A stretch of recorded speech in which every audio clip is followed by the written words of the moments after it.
Trend line trade करना एक beginner trader के लिए बहुत चैलेंजिंग हो सकता है, क्योंकि ये कॉन्सेप्ट में बहुत सारा सब्जेक्टिविटी जो जुड़ा होता है। जैसे कि जब आप ट्रेंड लाइन ड्रॉ करते हो तो कैंडलस्टिक बॉडी को कंसीडर करके ट्रेंड लाइन ड्रॉ करना है या सिर्फ विक्स को कंसीडर करके ट्रेंड लाइन को ड्रॉ करना है। इतना ही नहीं कि जब एक ट्रेंड लाइन स्ट्रेटेजी में हमें ट्रेड मिलता है तो हम ब्रेकआउट के लिए ट्रेड करें या पुल बैक के लिए वेट करें। ऐसे बहुत सारे प्रश्न होते हैं जो अनआंसर्ड रहते हैं और हमेशा एक माइंड में कंफ्यूजन क्रिएट करते हैं, जिससे हम गलत ट्रेड लेते हैं। मेरे साथ भी अक्सर ये होता था जब मैं ट्रेडिंग स्टार्ट किया था और हमेशा मैं ट्रेंड लाइन स्ट्रेटेजीज में फंस जाता था। मगर जब मैंने एक प्रोफेशनल ट्रेडर किस तरह से ट्रेंड लाइन ट्रेड करते हैं और वो किस तरह से स्ट्रेटेजीज को अप्लाई करके प्रॉफिटेबल बनते हैं, वो ट्रिक मैंने जब डिकोड किया तो मेरा ट्रेडिंग करने का नजरिया बदल गया। जिस तरह से मैं ट्रेंड लाइन को ट्रेड करता था, आप भी उन ट्रेडर्स में से हैं जो ट्रेंड लाइन सीखना चाहते हैं और प्रोफेशनल किस तरह से इस स्ट्रेटेजी को यूज करते हैं और प्रॉफिटेबल बनते हैं। आप भी इस स्ट्रेटेजी को डिकोड करना चाहते हो तो जरूर इस वीडियो को अंत तक देखना। और मैं आपको इस वीडियो के माध्यम से ये विश्वास दिलवाना चाहता हूँ कि आप इस वीडियो के बाद किसी भी चार्ट पे और किसी भी टाइम फ्रेम पे ये ट्रेंड लाइन स्ट्रेटेजी बहुत ही आत्मविश्वास के साथ लगा सकते हो और प्रॉफिटेबल बन सकते हो। मगर उससे पहले नमस्कार दोस्तों, आप सबको आपके अपने चैनल गो डेल्टा में स्वागत करता हूं और आज के इस वीडियो के माध्यम से आपकी ये ट्रेडिंग जर्नी में कुछ वैल्यू ऐड करने की एक चेष्टा करता हूं। अगर आप डेफिनेशन के साथ जाना चाहते हो तो बहुत ही सरल है। It's a pictorial representation used to determine the overall trend of an underlying asset. आप जो कोई भी इंस्ट्रूमेंट यानी स्टॉक या इंडेक्स देख रहे हो, उसका ओवरऑल ट्रेंड को आइडेंटिफाई करने के लिए हम ट्रेंड लाइन को यूज करते हैं। It is drawn by connecting series of highs in a down trend and series of lows in an up trend, thus creating a resistance in the downtrend and creating a support in the uptrend। जो कोई भी chart आप देख रहे हो, series of high को जब connect करते हो तो एक ट्रेंड लाइन बनता है डाउन ट्रेंड में और वो एक रेजिस्टेंस की तरह काम करता है। उसी तरह से जब कोई स्टॉक आप अप ट्रेंड में देख रहे हो, सीरीज ऑफ लोज को कनेक्ट करेंगे तो एक अप ट्रेंडिंग लाइन बनता है और हम उसको सपोर्ट की तरह यूज कर सकते हैं। ये होता है हमारा ट्रेंड लाइन। मगर सवाल ये आता है कि ये ट्रेंड लाइन को ट्रेड किस तरह करें और क्या क्या क्राइटेरिया होते हैं एक ट्रेंड लाइन बनाने के लिए। चलिए चलते हैं अगले सेक्शन में और समझते हैं criteria to draw the trend line. Trend line के एनालिसिस हम बहुत डिटेल में करेंगे, मगर उससे पहले हमें यह समझना जरूरी होता है कि किसी भी चार्ट पे ट्रेंड लाइन किस तरह से ड्रॉ किया जाता है। किसी भी चार्ट पे अगर आप ट्रेंड लाइन को ड्रॉ करना चाहते हो तो हमें दो डेटा पॉइंट्स को ज्वाइन करके एक ट्रेंड लाइन बनाना होता है। जब भी कोई स्टॉक अप ट्रेंड में रहता है यानी हायर हाइज और हायर लोज बनाते हुए प्राइस जा रहा है, तो हम दो हायर लोज को कनेक्ट करते हुए अप ट्रेंड लाइन बनाते हैं। उसी तरह से कोई चार्ट में अगर प्राइस डाउन ट्रेंड में चल रहा है यानी लोअर लोस और लोअर हाइज बनाते हुए प्राइस नीचे जा रहा है, तो हम दो लोअर हाइज को कनेक्ट करते हुए डाउन ट्रेंड लाइन बनाते हैं। मगर सवाल यह आता है, जब हम ये दो डेटा पॉइंट्स को कनेक्ट कर रहे हैं, क्या हमें विक्स कंसीडर करना है या बॉडी को कंसीडर करना है? जब भी हम ट्रेंड लाइन ड्रॉ करते हैं तो हमें बॉडी को डाइसेक्ट नहीं करना होता है। जब भी आप प्रोफेशनल्स को ट्रेंड लाइन ड्रॉ करते हुए देखेंगे तो आप ये देखेंगे वो हमेशा विक्स को कनेक्ट करते हुए ट्रेंड लाइन को ड्रॉ करते हैं। तो आप भी जब आप ट्रेंड लाइन को ड्रॉ करते हैं तो हमेशा विक्स को कंसीडर करके आपको ट्रेंड लाइन ड्रॉ करना होता है। जब आप ट्रेंड लाइन ड्रॉ करेंगे, कुछ इंस्टेंसेस में ये होता है कि बॉडी बीच में आ जाता है। क्या वो ट्रेंड लाइन वैलिड हो सकता है? किसी भी केस में हम फोर्सफुली एक ट्रेंड लाइन को ड्रॉ नहीं कर सकते। यानी अगर एक कोई ट्रेंड लाइन बॉडी से होते हुए बन रहा है तो उस ट्रेंड लाइन को इग्नोर कर सकते हैं, या तो उस चार्ट पे हम दूसरे ट्रेंड लाइन को खोजने की कोशिश करेंगे जहां पे मिनिमम दो विक्स को कनेक्ट करते हुए उस ट्रेंड लाइन को ड्रॉ करने की कोशिश करेंगे। चलिए चलते हैं और समझते हैं इस ट्रेंड लाइन को किस तरह से वैलिडेट किया जाता है। जब भी हम किसी भी ट्रेंड लाइन को देखते हैं तो हमें 3 प्रश्नों से उसे वैलिडेट करना चाहिए। उसमें से पहला प्रश्न ये होता है कि how many times did the price touch the trend line. ये प्राइस जो है इस ट्रेंड लाइन को कितने बार टच किया है, उससे भी हमारा ट्रेडिंग डिसीजन में एक इम्पोर्टेंट रोल होता है। जैसे कि मैंने बताया था, जब भी हम ट्रेंड लाइन को ड्रॉ कर रहे हैं तो हमें 2 डेटा पॉइंट्स की जरूरत है और हम जब ट्रेंड लाइन ड्रॉ करते हैं तो विक्स के साथ ड्रॉ करते हैं। जब हम किसी भी ट्रेंड लाइन को वैलिड ट्रेंड लाइन बोलते हैं तो एटलीस्ट वहां पे 3 टच पॉइंट्स होने चाहिए। यानी प्राइस उस ट्रेंड लाइन को एटलीस्ट 3 बार टच किया है तो हम उस ट्रेंड लाइन को वैलिड ट्रेंड लाइन कहते हैं। कहते हैं। जब भी इस वैलिड ट्रेंड लाइन को कभी ब्रेकआउट होता है तो हम उसे वैलिड ट्रेंड लाइन ब्रेकआउट कहते हैं। उसी तरह से जब थर्ड पॉइंट टच करने के लिए जब प्राइस आता है तो हम उस टाइम पे हम पुल बैक ट्रेड लेने की कोशिश करते हैं, यानी जिस डायरेक्शन में ट्रेंड लाइन जा रहा है उस डायरेक्शन में हम ट्रेंड लेने की कोशिश करते हैं। अगर 3 से ज्यादा है तो हम ब्रेकआउट लेने की कोशिश करते हैं। ये हो गया पहला प्रश्न, how many times did the price touch the trend line. उसके अनुसार हमें पुल बैक ट्रेड लेना है या ब्रेकआउट ट्रेड लेना है, हमें ये समझ आता है। चलिए दूसरा प्रश्न क्या है वो समझते हैं। दूसरा प्रश्न ये होता है, what is the angle of ascent और descent of the trend line, यानी जो एंगल से ट्रेंड लाइन बन रहा है वो हमें ये बताता है कि ट्रेंड लाइन ये टिक सकता है या ब्रेकआउट हो सकता है। अक्सर जब भी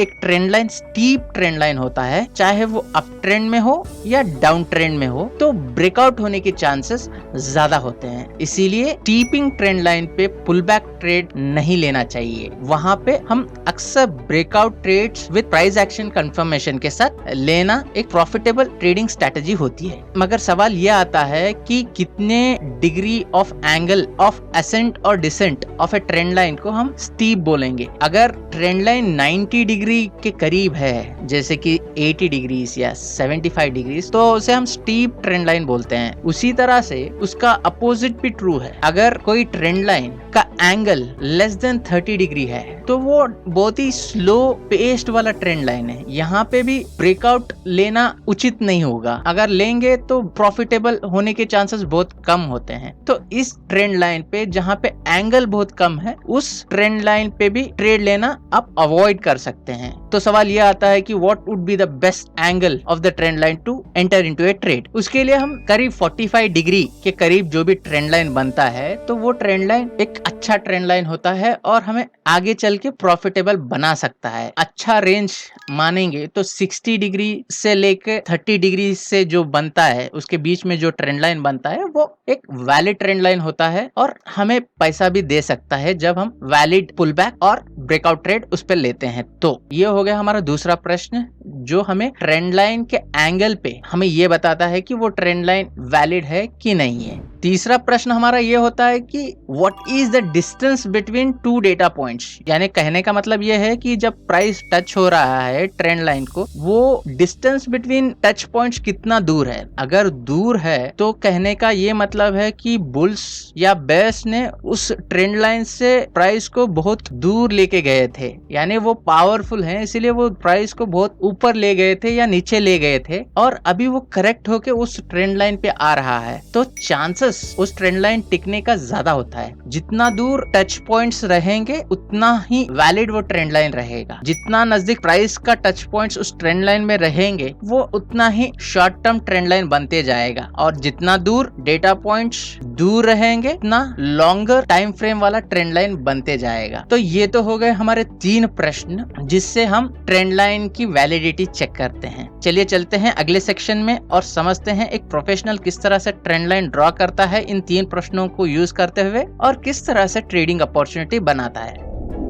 मैं एग्जांपल के लिए निफ्टी का चार्ट ले रहा हूं और 1 आवर टाइम फ्रेम सेलेक्ट कर रहा हूं। जैसे कि आप देख पा रहे हो प्राइस एक अप ट्रेंड में चल रहा है। प्राइस जो है हायर हाइस और हायर लोस बनाते हुए ऊपर जा रहा है। इस ट्रेंड लाइन को ड्रॉ करने के लिए मैं टूल्स पे जाऊंगा और यहाँ से ट्रेंड लाइन को सेलेक्ट करूंगा। जैसे कि मैंने कहा था, जब भी हम ट्रेंड लाइन ड्रॉ करेंगे तो हम प्राइस कितने बार टच किया है वो देखेंगे। तो आप देख पा रहे हो यहाँ पे प्राइस ने टच किया है और यहाँ पे भी टच किया है। तो 2 डेटा पॉइंट से हमने ट्रेंड लाइन को तो ड्रॉ कर लिया। ये रहा हमारा तीसरा टच पॉइंट जिससे कि हम ये बोल सकें कि ये ट्रेंड लाइन वैलिड है। जैसे कि मैंने बताया था, जब भी हम ट्रेंड लाइन देखते हैं तो पहला प्रश्न हमारा ये होता था कि how many times did the price touch the trend line. यहाँ पे आप देख पा रहे हो यहाँ 3 या 3 से ज्यादा ही वो प्राइस ने इस ट्रेंड लाइन को टच किया है। तो ये एक वैलिड ट्रेंड लाइन होता है। जब भी हम वैलिड ट्रेंड लाइन को देखते हैं तो हम ब्रेकआउट के लिए ट्रेड करते हैं। ऐसे ही हम देखेंगे कि ये इंक्लिनेशन कितना है इस ट्रेंड लाइन का। अगर नेकेड आई से देखेंगे तो अप्रोक्सीमेटली ये 30 या 30 से ज्यादा ही लग रहा है। अगर चाहे तो तो आप टूल यूज करके भी कर सकते हैं, जैसे कि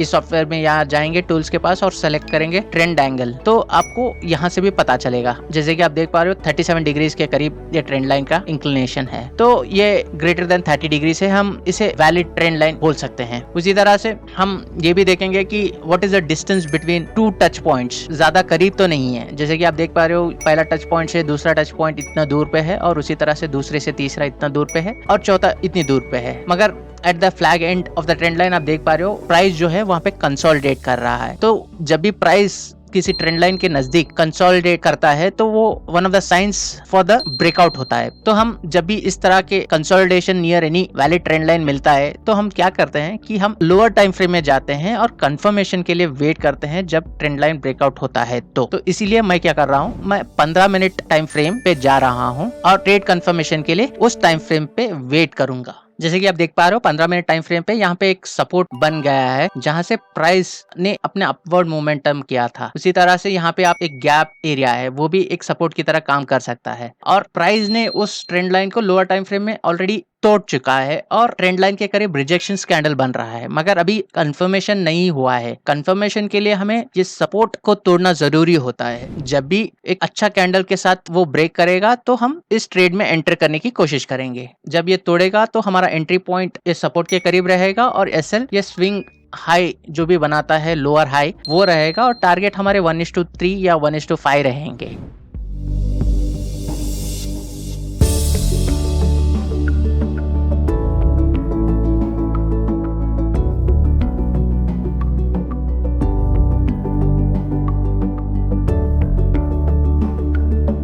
आप देख पा रहे हो उस ट्रेंड लाइन तोड़ने के बाद प्राइस ने बहुत ही स्टीप तरीके से गिर गया है, बहुत ही अच्छा रिवॉर्ड मिलता है। जैसे कि आप देख पा रहे हो 1:3 रिवॉर्ड जो है हमें ऑलरेडी अचीव हुआ है। अगर आप कंजर्वेटिव ट्रेडर हैं तो चाहे तो आप 1:3 पे भी बुक कर सकते हैं, मगर अगर आपका कन्विक्शन सही है इस ट्रेड में तो आप चाहे तो 1:5 रिस्क टू रिवॉर्ड वेट कर सकते हैं by trailing your stop loss. तो कहने का ये मतलब है जब भी आप ट्रेंड लाइन को ट्रेड करना चाहते हैं तो इस तरह से ट्रेंड लाइन को ट्रेड किया जाता है। पहला तो आपको जाना है हायर टाइम फ्रेम पे और एक वैलिड ट्रेंड लाइन को ढूंढना है, और लोअर टाइम फ्रेम में आना है और कंफर्मेशन के लिए वेट करना है। जब भी कोई कंफर्मेशन होता है जैसे सपोर्ट टूटता है या डबल टॉप टूटता है या डबल बॉटम टूटता है या चार्ट में कोई पैटर्न टूटता है तो आप वहां पे एंट्री करेंगे और उस टाइम फ्रेम में अपना एंट्री स्टॉप लॉस और टारगेट रखेंगे और उसे ट्रेड करने की कोशिश करेंगे। अगर आप इस तरह से ट्रेड करेंगे तो आपके ट्रेड फेकआउट में एंटर होना आप बच सकते हो। इसी तरह से जब प्राइस थर्ड टच करने की कोशिश करेगा ट्रेंड लाइन को, आप हायर टाइम फ्रेम से लोअर टाइम फ्रेम में जाएंगे और पुल बैक ट्रेड के लिए अपॉर्चुनिटीज ढूंढेंगे और उसमें ट्रेड करेंगे। आशा करता हूं कि इस वीडियो के माध्यम से आपके ट्रेडिंग में कुछ वैल्यू ऐड किया है। अगर आपको भी लगता है कि मैंने इस वीडियो के माध्यम से आपके ट्रेडिंग में वैल्यू ऐड किया है तो जरूर इस वीडियो को लाइक करना, अगर चैनल पे नए हो तो सब्सक्राइब करना और बेल आइकन को जरूर दबाना so that you'll be notified whenever I post new videos।